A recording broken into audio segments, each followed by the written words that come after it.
Hi friends, எல்லோருக்கும் வணக்கம். எல்லோரும் எப்படி இருக்கீங்க? நல்லா இருக்கீங்களா? இன்றைக்கி அந்த கதையோட அடுத்த பகுதி தான் பார்க்க போகிறோம். அதுக்கு முன்னாடி நீங்கள் செய்ய வேண்டிய விஷயம் என்ன அப்படின்னு கேட்டிங்கன்னா, மறக்காமல் நம்ம இந்த சேனலை சப்ஸ்கிரைப் பண்ணிக்கோங்க. கீழே இருக்க பெல் பட்டனையும் கிளிக் பண்ணுங்கள். அப்போ தான் நான் போடுற வீடியோஸ் எல்லாமே உங்களுக்கு உடனுக்குடனே நோட்டிஃபிகேஷன் வரும். ஸோ மறக்காமல் சேனலை சப்ஸ்கிரைப் பண்ணிவிட்டு வீடியோ பாருங்கள் ஃப்ரெண்ட்ஸ். வாங்க நம்ம கதைக்குள்ளே போகலாம்.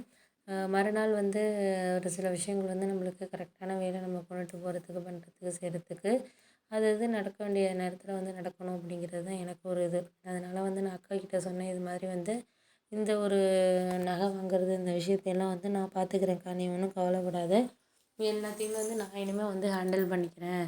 அதனால் நீ எதையும் பற்றி நினச்சிட்டு நீ இது பண்ணிகிட்டு இருக்காதக்கா, இனிமேல் நம்மளுக்கு தேவையான விஷயத்த நாம் தான் பண்ணணுங்கிற ஒரு முடிவுக்கு நான் வந்துட்டேன். யார்கிட்டையும் நம்ம தேவையில்லாமல் கேட்டுட்டு அதுக்கு யோசனை கேட்டுட்டு அவங்க அதுக்கு ஒரு யோசனை சொல்லிட்டு எதுக்கு தேவையில்லாமல் நம்ம பண்ணணும்? நம்மளால் முடிஞ்ச அளவுக்கு நம்ம ட்ரை பண்ணி பார்க்கணும் அப்படிங்கிற மாதிரி நான் இருந்தேன். அதனால் அவங்களும் எனக்கு இன்றைக்குமே ஒரு விஷயம் எதனால் ஒரு விஷயம் கிடச்சிருக்கு அப்படின்னா, அதை நம்மளுக்கு சரியான ஒரு இதில் நம்ம கொண்டு போகணும், பண்ணணும், செய்யணும்னா அதை நம்மளுக்கு எதையுமே இது பண்ண முடியாத மாதிரியான ஒரு சூழ்நிலை தான் நமக்கு கடவுள் கொடுத்துருக்காரு.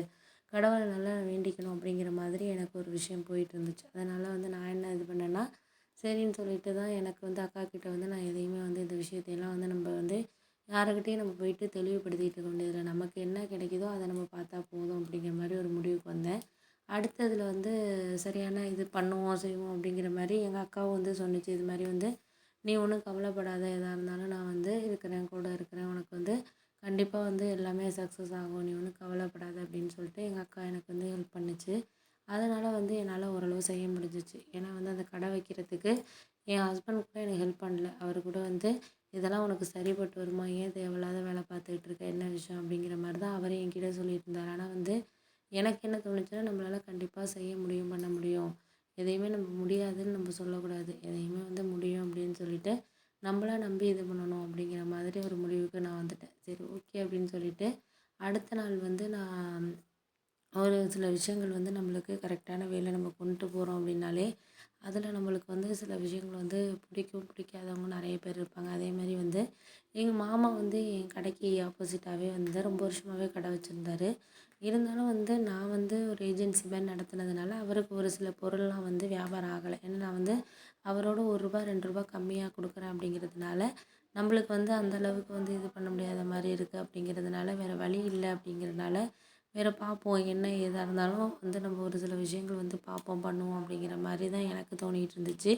அதனால நான் என்ன யோசித்தேன்னா, சரி பார்ப்போம் அப்படின்ட்டு நான் சொன்னோடனே என் மாமா என்ன சொல்ல ஆரம்பிச்சிட்டாருன்னா, அவங்க குவாலிட்டியாக இல்லை, பொருள்லாம் குவாலிட்டியாக இல்லை, அவன் அதனால தான் வெளியூர்லேருந்து வாங்கி விற்கிறாங்க அப்படி இப்படின்னு சொல்லிட்டு எங்ககிட்ட வர கஸ்டமர் ஒரு 2 பேர்கிட்ட சொல்லி விட்டுட்டு இருந்தார். அதை எப்படியும் எங்கள் அண்ணனுக்கும் சரி, அக்காவுக்கும் சரி தெரிஞ்சவொடனே அவங்க ரொம்ப கோவப்பட்டுச்சு அக்கா. ஏன்னா அவளே இப்போ தான் ஹஸ்பண்ட் அவருக்கே உடம்பு முடியாமல் இருந்து அவர் வீட்டில் இருக்கிறவரை பார்த்துக்கிட்டு கடையும் நடத்திக்கிட்டு இந்த அளவுக்கு அவள் இருக்கிற பிள்ளைங்கள வச்சுட்டு அவளே முன்னேறி வரணும்னு நினச்சாலும் இவர் ஏன் இந்த மாதிரி வேலையெல்லாம் பார்க்குறாரு, பண்ணுறாரு அப்படின்னோடனே அவரை பற்றி நான் எதுவும் பேச விரும்பலைக்கா. நம்ம நல்லா இருக்கணும்னு பிரத்தியாராக இருக்கிறவங்க கூட நினைக்கிறாங்க, மற்றவங்க கூட நினச்சி நல்லா இருக்கணும், பண்ணணும், செய்யணும் அப்படின்னு நினைக்கிறாங்க. ஆனால் இவர் என்ன அப்படின்னா, நம்மளுக்கு எதுவுமே ஒரு நன்மையான ஒரு விஷயத்தையே எதுவுமே இவர் செய்யலை.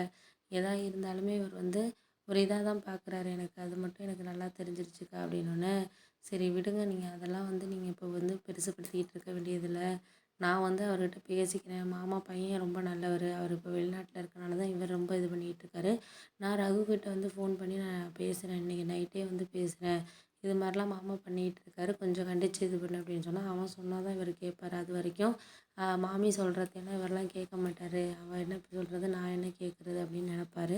அதனால் முடிஞ்ச வரைக்கும் நான் இன்றைக்கி நைட்டே அவன் நம்பர் என்கிட்ட இருக்குது, நான் பேசுகிறேன் அவன்கிட்ட அப்படின்னு எங்கள் அக்கா சொன்னிச்சு. சரிக்கா, நீ பேசிப்பார், பேசினா தான் இவரும் சரிப்பட்டுட்டு வருவார், இல்லாட்டினா வச்சுக்கேன் என்கிட்ட இந்த ஏஜென்சி எடுத்து நான் வாங்குறவங்ககிட்டலாம் இந்த மாதிரி சொல்லிகிட்டு இருந்தாருன்னா நாளைக்கு எப்படி நான் போட்ட லாபத்தை கூட என்னால் எடுக்க முடியாது, லாபம் எடுக்கிறதோட போட்ட முதல்ல எடுத்தால் கூட எனக்கு போதும் அப்படிங்கிற மாதிரி ஆயிடுச்சுக்கா அப்படின்னோடனே, சரி விடு, நீ அதை யோசிக்காத, எதாக இருந்தாலும் நான் பார்த்துக்கிறேன், உனக்கு அதெல்லாம் நீ கஷ்டத்தை நினைக்காத, எல்லாம் இருந்தாலும் நான் உனக்கு நான் கூட இருக்கிறேன் அப்படின்னு சொல்லிட்டு எங்கள் அக்காவும் சரி, அண்ணனும் சரி சப்போர்ட்டிவாக பேசுனுச்சு.